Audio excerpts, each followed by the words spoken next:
Je pense que premièrement, le débat était très positif dans l'interaction entre le micro-trottoir, les intervenants d'interaction et la salle.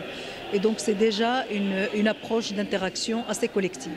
La deuxième, c'est qu'on a l'impression comme si c'était la première fois qu'on discute de la gouvernance sécuritaire et des processus mis en place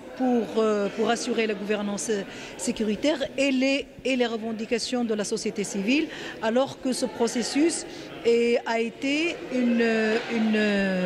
je dirais une production importante, surtout lors de l'élaboration de la Constitution de 2011, mais aussi dans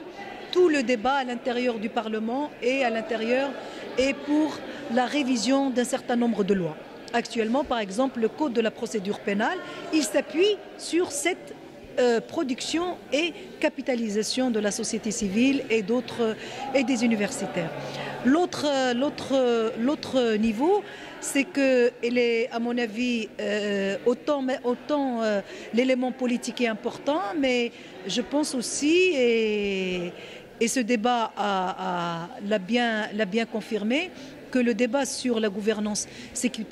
sécuritaire devrait aussi être placé à un niveau de mécanismes et de procédures qui limiterait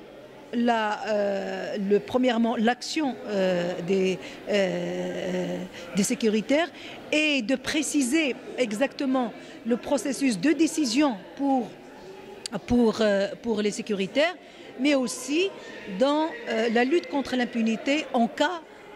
de non-respect de la loi ou de non-respect des droits humains fondamentaux, en cas de l'emploi et de déploiement de la force sécuritaire.